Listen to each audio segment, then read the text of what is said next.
বাড়িতে আজ লুকিয়ে লুকিয়ে দুটো উচ্ছে কেটে পকোড়া করতে গিয়ে কে জানতো মা চটি ছুঁড়ে মারবে।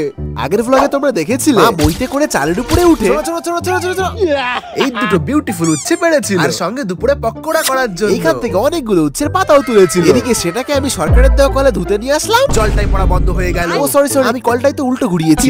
এরপরই ভাই ভালো করে সামনে পেছনে ধুয়ে ঘরে এসে দেখি ভাই উচ্ছেগুলো কাটছিল কিছু ভাজা আর ডালে দেওয়ার জন্য। এদিকে ভাই আমার তো প্ল্যান ছিল এই আস্ত উচ্ছেগুলোরই পকোড়া খাওয়া, কিন্তু মা বারণ করেছে।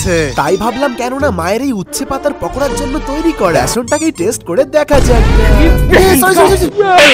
হাতটা ধুয়ে মারলে চিহ্ন হতো না। আর এটা শোনা মাত্রই মা বলে উঠলো এবার সব তুই বানাবি। আর ভাই বলা মাত্রই তেলের বোতলে ধরি গরম তেল ছিটিয়ে আসছে কেন? তাই যেহেতু মা পকোড়ার দায়িত্ব আমার হাতে দিয়ে চলে গেছে, তাহলে কেন না উচ্ছের পাতার বদলে আস্ত উচ্ছে দিয়েই পকোড়া বানানো যায়। তাই বিশাল কনফিডেন্স নিয়ে আমি এক এক করে সেগুলো ভাজতে শুরু করে দিই। এদিকে যখনই টেস্ট করতে গেলাম এটা কি দিতে, আজ তো মা আমাকে মেরে গামছা বানিয়ে দেবে, সেই ভয় নিয়ে আমি বাকি সব পকোড়া গুলো আস্তে আস্তে ভেজে ফেলি। ভাই ভয়ের কারণে হাতের বেসনটাও শুকিয়ে গেছে। আর এদিকে খাওয়ার সময় যখন মা জানতে পারলো আমি উচ্ছে দিয়ে পকোড়া বানিয়েছি, তোকে এই না